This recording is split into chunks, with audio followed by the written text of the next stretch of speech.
Hey, Dwayne from Tricks to the Trades here. In case you missed it, actually bought a 1951 MC dozer from off of one of my customers that passed away, and they had an auction. And so far I drug it to my house, and I just kind of wanted to see, because what they said was that when they tried to start it, it would turn over funny, like it wouldn't take a full revolution. He wasn't sure what the cylinders were like. So everything else seems to check out okay. The oil's dirty but looks good. So I broke the plug loose to start here, and we'll take a look at what's going on.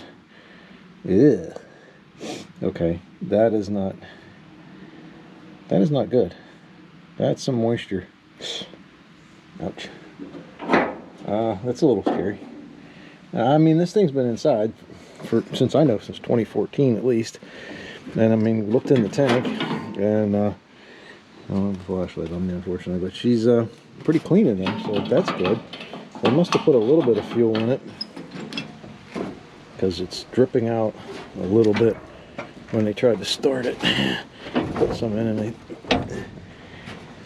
it was dripping. It probably is out now. It was leaking a little bit around here, so I don't know if quite. It looks like it could be the bottom of the tank, or it was just a seal, or probably the petcock, more than likely. Other than that, can't really get to the front of it to spin it over. The belt's broke, so you can't even grab it by the generator and try to turn it. I could take this cover off, and I don't think there's enough room in there to really work it and see if it'll turn the whole revolution.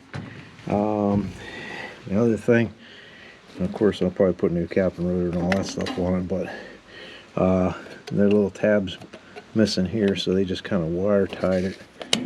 So check this out and see what the points look like. Kind of hoping I could walk it. Yep. Alright. See what's behind this door. Not horrible. A little wear.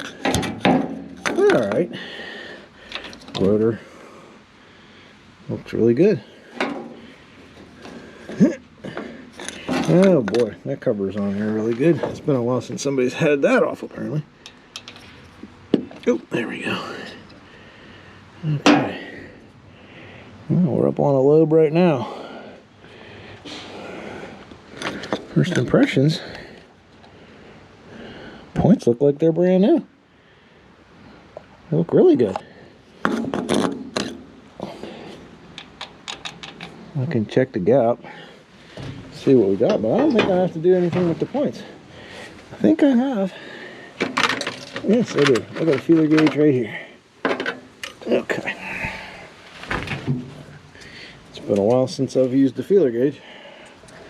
Yeah. Been a good long time. They don't even want to open up. Never mind. May have to pause for station identification here. Oh my goodness. Okay. That's not cool. I even had a spare set. Guess what? Same scenario. Imagine that.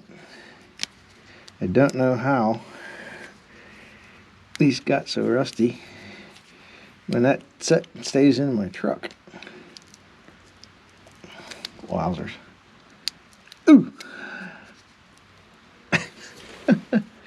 Yeah, you can really tell it's been a minute since I've used any of these. Oh my. I do too much. It's kind of hard to keep a track of all my tools and to keep them in good repair. So what do I do? Buy equipment that need work. Makes sense, right? Yeah, okay, well, it's I thought it was a little bit tight, but 10 fits real easy.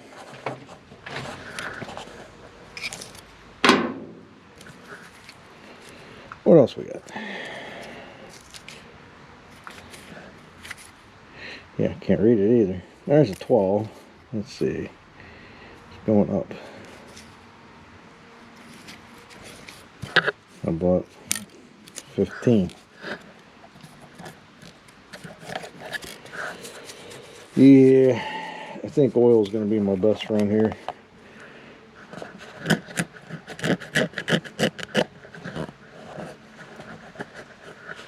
So how many thousands do you add for the rust?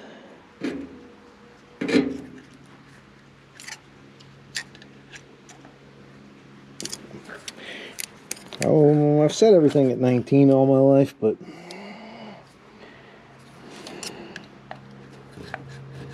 this is 15. It fits pretty good, so I'm thinking we're right around 15, 16. I wouldn't probably say that's too far gone off of what it should be. Close enough that she'll spark and fire if we ever get this thing to turn over. So, okay, some good news, some bad news. Let's get the other plug on. All right, let's get the other plug out and see what we got there.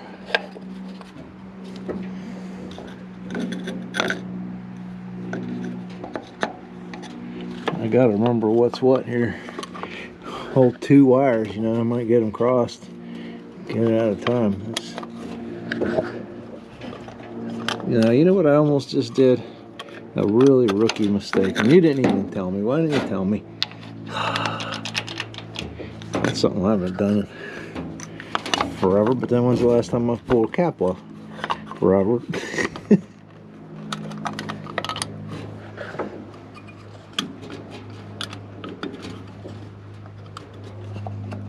Gotta be careful with that rotor cap. There we go.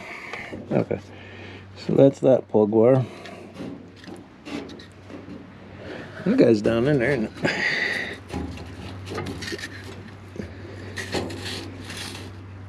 it? Okay, remember to front to the front. Well, if you ever buy one of these, it's 13/16. Get the bigger plugs, but not the biggest plugs.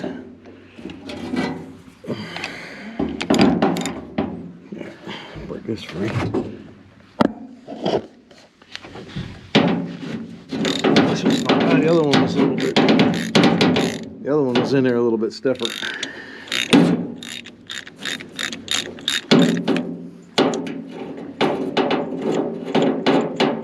Come on, what's behind door number 2?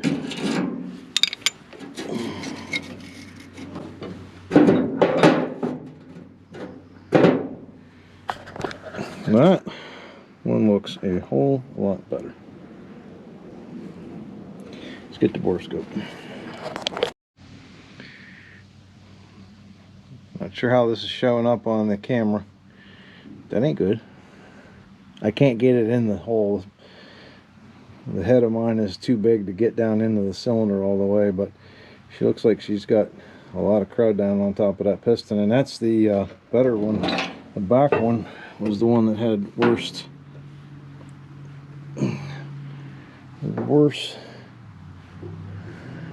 rust on it. Oh, that's not good at all.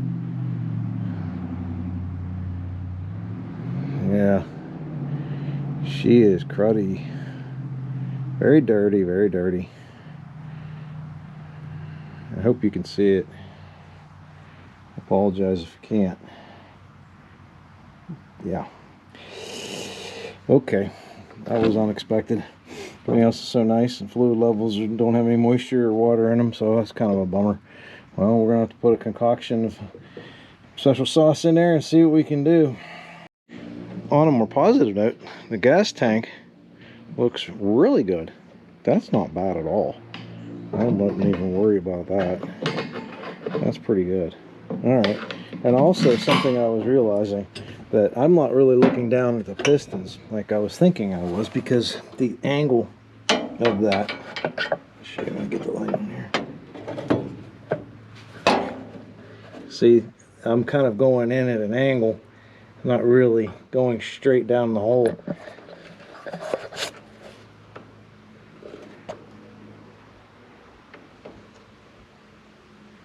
There, I'm not really going straight down the hole, so I'm kind of looking at the valves and other stuff, because if I take the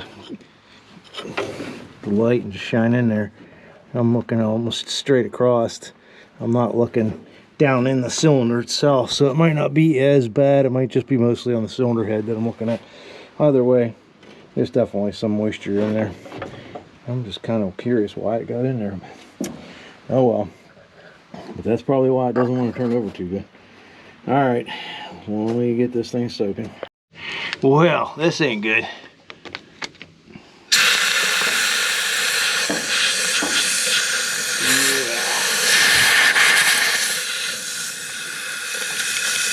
Wow.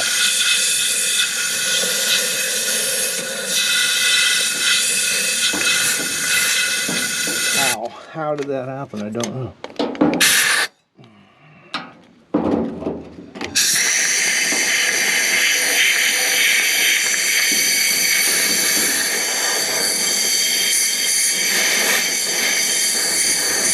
I'm glad those guys didn't keep trying to turn this thing over.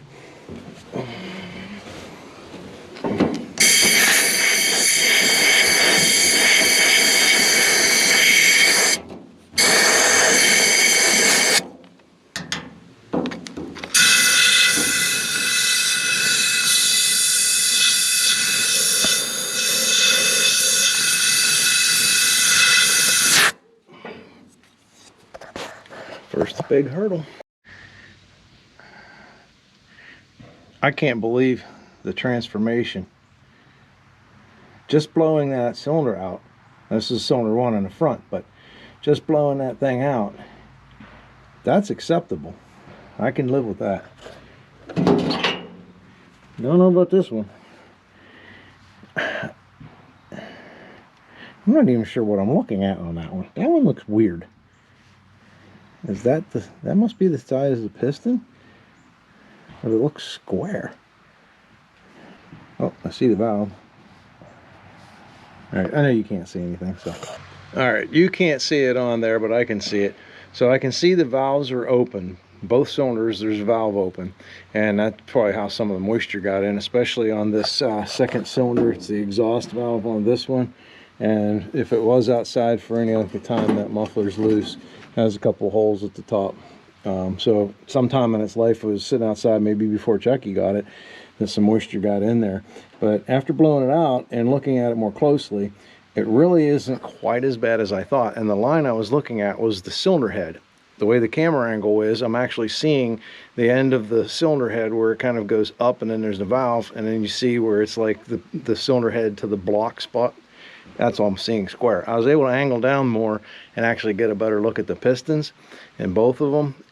And it's not as bad as it looks. The cylinder walls are a little rusty, yes, but it is not quite as bad as I was thinking. So happy about that. I think maybe we can get this.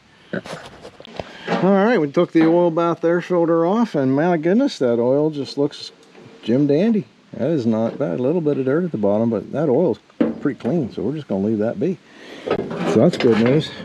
We're over here working on getting that starter button back on. It's kind of a pain, not a lot of room to work there. But I think now that this is soaked for a while, we might be okay to spin it over. We're gonna give it a try. That's just what I spilled down there. I also got this breather cap off. It was a little cruddy up in there when you get a little, but still getting a little bit of stuff out of there. But we took the scope down in there too, and I run a vac and pulled just a little bit of dirt out, not much. So not too bad, nothing concerning. So far so good.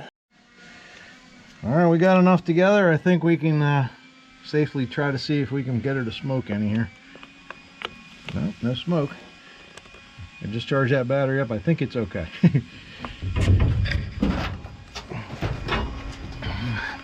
That's about as redneck as it gets, right? Can I get a contact? Nope. I gotta pull it. Nope.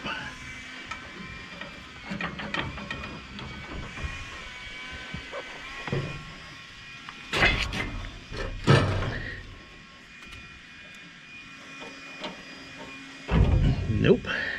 Well, that's a bummer.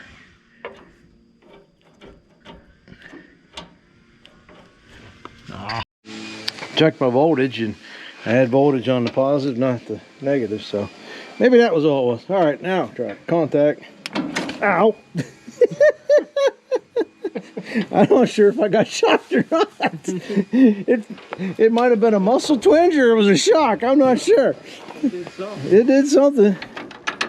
It didn't feel good.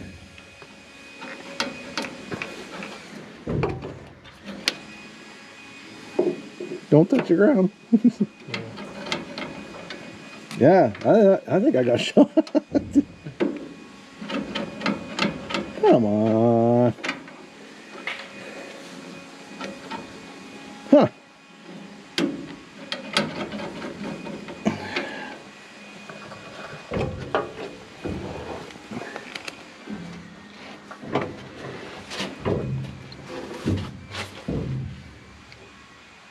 Yeah. Was that voltage drop whenever I go to try to start it? Maybe losing something somewhere. Oh yeah. That might be that battery. Because that dropped right down. 0, yeah. Yeah. I mean, that battery's... Well, I got that off your dad. Took it out of the scissor lift. It's been a while. Well, let's bring out the charger. I think we're going from bad to worse here. Alright, see if we get... Nothing. Well, once you pull that, drop that. Did it drop? Oh yeah, it did. Oh, I didn't realize I still had it hooked up. Oh, that starter's drawing it all the way.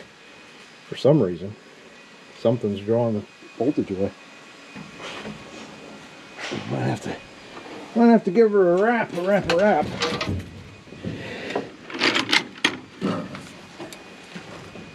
I don't see anything shorted out or anything like that.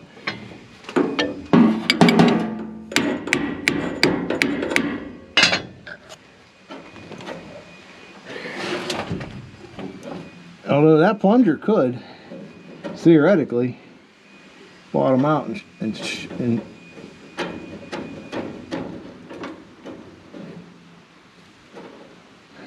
maybe that contact's not making contact. But yeah, looks like if I pulled it almost too hard, the center cone is like it could touch. It comes down, it could touch the metal.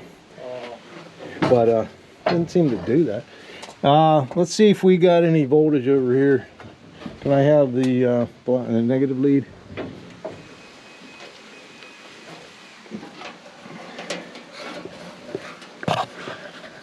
The other one's still hooked up, all right?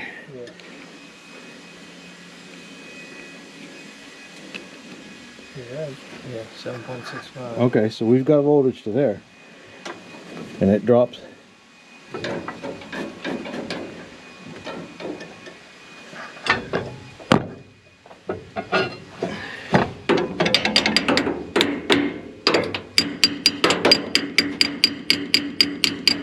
We might have to take that thing back off.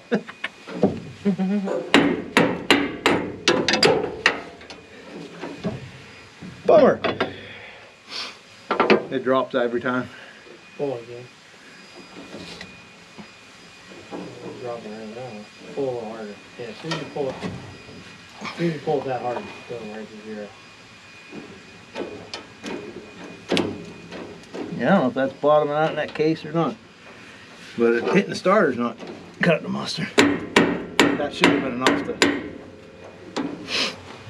Well... Gotta pull that cover back off of there. Alright, this is just getting worse. This is going downhill quick. I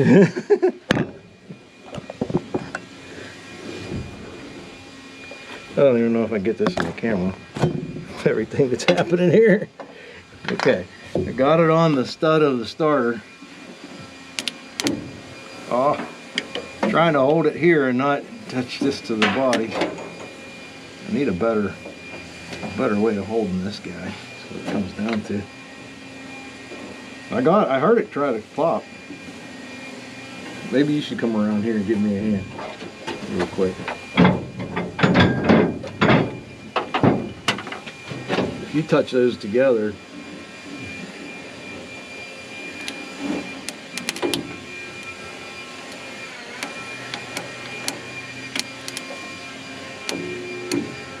okay, I heard it hum.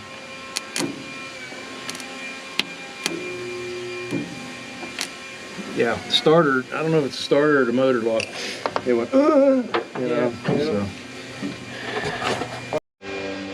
Well, that's a bummer. Can't hardly get in there to try to turn the engine over. I was hoping I could get in that alignment hole, but I can't.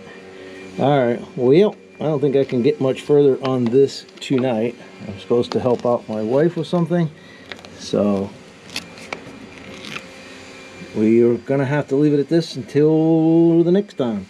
But I'm gonna have to pull that starter out and see what's going on. There's an Allen set screw, this big lock nut. It'll back that up, get the starter up, but it don't look like I have any clearance to get it out. Well, that'll be our next episode.